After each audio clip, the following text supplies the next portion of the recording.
Hello everyone, and welcome to Hopeful Moments 1.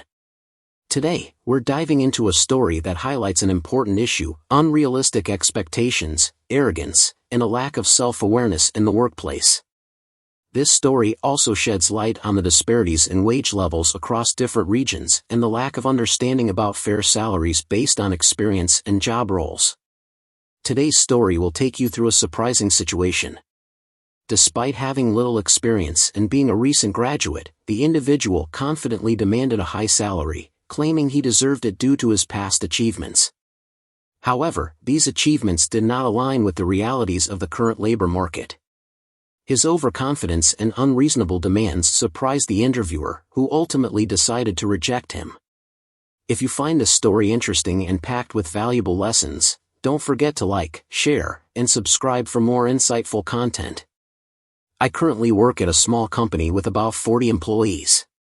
Although the company isn't large, its compact and friendly environment plays a key role in fostering a close-knit and collaborative workplace.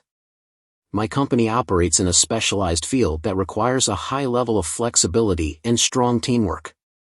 As a result, we're not just colleagues, we're like close friends who regularly support each other in all aspects of our work. This sense of connection makes our company a trustworthy and valued workplace, where every individual feels appreciated and respected. Under normal circumstances, when no unexpected changes occur, my boss is directly responsible for conducting recruitment interviews. He's meticulous and thorough in selecting candidates, ensuring that anyone joining the company aligns with our culture and values. However, during times when he takes a break or is absent for personal reasons, I'm entrusted with the responsibility of organizing and conducting interviews. This isn't an easy task, but I've grown accustomed to it and understand its significance to the company's growth. Before my boss went on leave, he scheduled an interview with a candidate for a position we urgently needed to fill. My job was to meet the candidate, assess their abilities, and understand how they could contribute to the company. This task not only required thorough evaluation of their expertise but also an understanding of their compatibility with our unique work environment. I particularly focused on aspects such as personality, adaptability, and communication skills, as our company highly values friendliness and cooperation in the workplace. Additionally, I live in an area with a moderate cost of living, specifically in the state of Michigan. It's a place with stable development, where the cost of living isn't excessively high or too low, creating a balanced environment for workers in this region. This directly influences how we evaluate candidates during the hiring process. Salaries and benefits aren't the only factors considered. We also prioritize the candidate's ability to work in a setting where living expenses are carefully managed. We look for candidates who not only have professional skills but are also flexible and adaptable to the living and working conditions in an area like Michigan. Our company doesn't set excessively high requirements for education or experience, but we always seek individuals with good qualities and the potential to grow with us over the long term. Thus, every interview isn't just an opportunity to review resumes and work experience but also a chance to learn more about candidates through the stories and experiences they share. These elements contribute to a hiring process that's not merely about evaluation but also a meaningful conversation aimed at finding alignment between the candidate and the company. From the candidate's resume and what he shared during the interview, I gained a fairly clear understanding of his career journey. He began working at 19 at a tourist site, where he served as a tour guide. This job was unrelated to the technical field he pursued academically. However, what caught my attention was his rapid career advancement. Within just a few months of working at the tourist site, he was promoted to an unexpected position, chief technician. This was quite surprising, especially considering the context and the capabilities of a 19-year-old. What made his quick promotion even more interesting was that he was still a student majoring in electrical engineering at the time. While his peers were likely focused on their studies to prepare for future careers, he had already embarked on his career journey and seized the opportunities his job offered. Although he hadn't yet completed his university studies, his promotion to such a high position wasn't necessarily due to his academic background. Perhaps he leveraged other factors such as hands-on experience from his tour guide role, communication skills, and trust from his superiors to establish his position in the company. These factors seem to have helped him overcome educational barriers and succeed in his work. At 23, he graduated with a bachelor's degree in electrical engineering, but an intriguing decision was his choice not to pursue a master's degree. This decision made me reflect on his career direction because, in fields like electrical engineering, a master's degree often opens up broader career opportunities and enhances professional expertise. However, he chose a different path. Instead of continuing his academic journey, he decided to focus on practical career development. This was a bold choice, showing that he had clear goals in building his career. Though unconventional, it demonstrated his decisiveness and self-direction. Choosing not to pursue a master's degree might reflect his perspective on the value of academic qualifications compared to practical experience. This also highlights his confidence in believing that real-world experience can be more crucial for career advancement, especially in his working environment. However, this choice is not without controversy, as not everyone can achieve career success without the support of higher education. His decision might indicate overconfidence, or perhaps it was a pragmatic choice, feeling that academia wouldn't help him achieve his career goals as quickly and efficiently. His previous workplace, despite having survived the challenges of the COVID-19 pandemic, ultimately couldn't sustain itself and declared bankruptcy last year. This wasn't surprising given that many small and medium-sized businesses faced significant declines in revenue and customer base after the pandemic. However, the collapse of this business marked a pivotal point in his career, forcing him to seek new opportunities to continue his professional development. Since mid-2024, he had embarked on a job search journey, a phase that is challenging for anyone, especially given the highly competitive job market. During the interview, I asked him about his desired salary, a common question that often reveals a lot about an applicant's expectations and professional perspective. Without hesitation, he confidently shared his requirements, explaining the reasoning behind the figure. He stated, "I was already a chief technician at 19, even before completing my studies." This response immediately made me pause. The fact that someone so young held the position of chief technician at such an early age could be a sign of remarkable talent but also raised many questions. How could he have secured such a significant role while still studying? Was it the result of actual capability, or were other factors, such as family connections, personal acquaintances, or even unclear internal arrangements within the company, at play? He further mentioned that his final salary in his previous job was $12,000 per month, a noteworthy figure, particularly when considering his age and actual experience. This inevitably led me to wonder, did this salary truly reflect his capabilities, or was it simply the result of unique circumstances or good fortune? While certain industries might offer higher salaries for senior technical roles, this figure far exceeded the average salary in Michigan, where I reside. Michigan has a moderate cost of living, and the job market is not as dynamic as in major cities like New York or San Francisco. Moreover, the claim of earning $12,000 per month presented a significant challenge for him in his current job search. His confidence in his past earnings could lead to unrealistically high expectations in today's job market, particularly as the economy gradually recovers from the pandemic. Not all companies are willing or able to pay a high salary to an applicant whose credentials seem somewhat unclear. This could explain why he had been searching for a job for over 6 months without landing a role that met his expectations. His story made me reflect on how a career is not just about salary figures but about balancing actual competence, personal expectations, and market realities. A high salary can be a dream for many, but it also comes with the pressure to prove oneself and meet a company's expectations.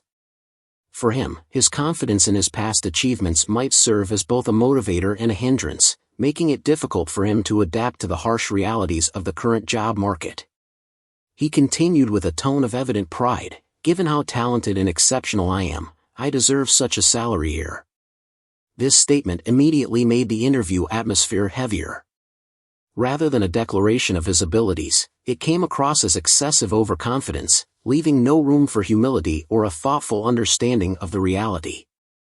Behind his assertion lay a strong belief that he was superior to everyone else and had no need to consider external factors such as the labor market, the company's needs, or his competitive standing in the field. His arrogance wasn't limited to words, it was evident in his demeanor and attitude throughout the interview. He seemed to view the session not as an opportunity to showcase his abilities but as a trial where he was the decision-maker in my company and I had to convince him. This made me question whether he realized this was a job interview where the employer evaluates the candidate, not the other way around. What stood out most was his complete disregard for practical realities. The $12,000 monthly salary he mentioned not only exceeded the regional average but also far surpassed what many companies in the industry could afford.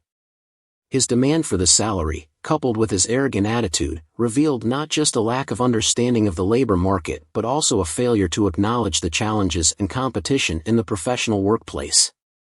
When I reported the interview to my boss, I simply presented the events as they happened.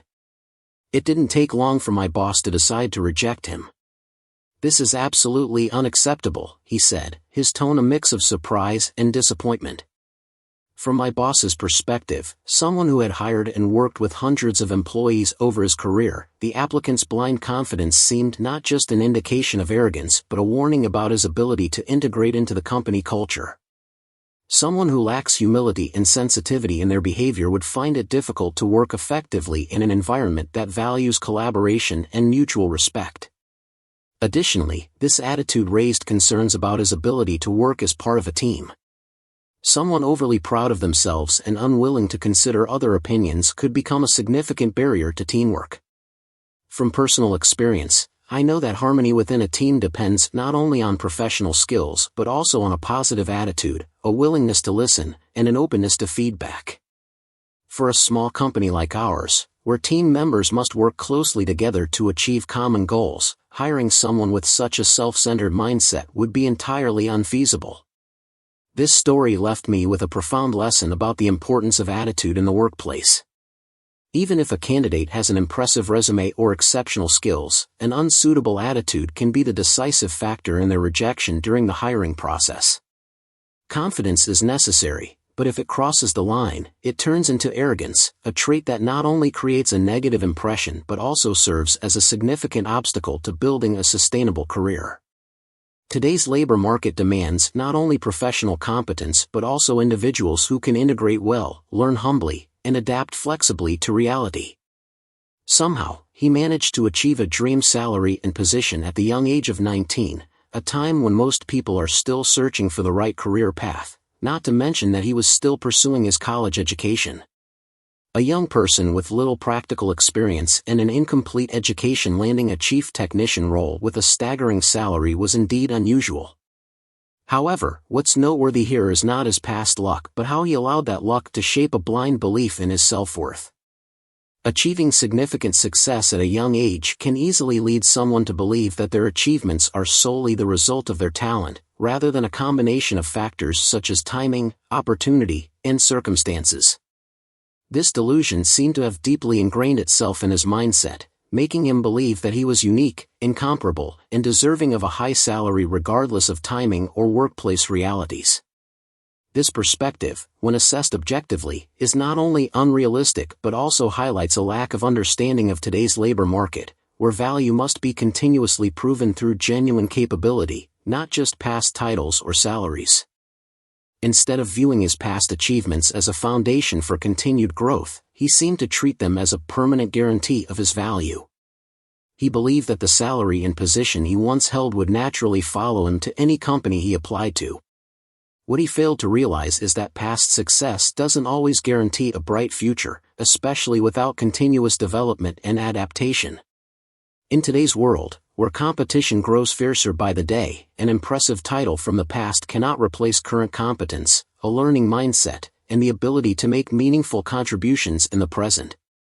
This story also highlights another aspect of his thinking, a lack of sensitivity to reality.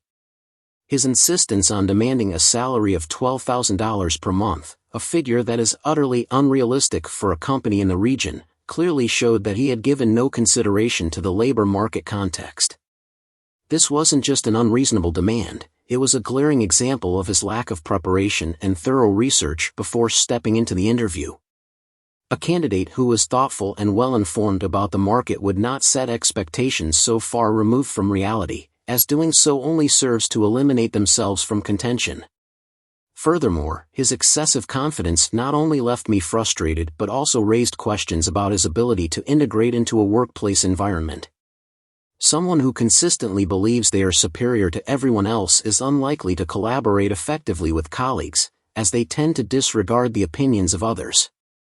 This would become a major obstacle in building a cohesive and united team, particularly in a company where collaboration among team members is vital. My boss, upon hearing my report about the interview, quickly and decisively chose to reject him. "Absolutely unacceptable," my boss remarked, a mix of surprise and disapproval in his voice. He was not only disappointed by the candidate's unrealistic salary demand but also clearly recognized the immaturity in his mindset and perspective on work. This further reinforced the belief that a high salary cannot be justified by past accomplishments alone but must be built on current abilities and contributions. The reality is that if he continues to maintain this way of thinking and these expectations, he will face more failures in his job search. Most companies do not pay for past reputation, they pay for the real value an employee brings to the table. To achieve his desired salary, he must prove that he can contribute effectively and sustainably to an organization. Otherwise, he may consider himself special for as long as he likes, but that uniqueness will mean nothing if it is not recognized by others.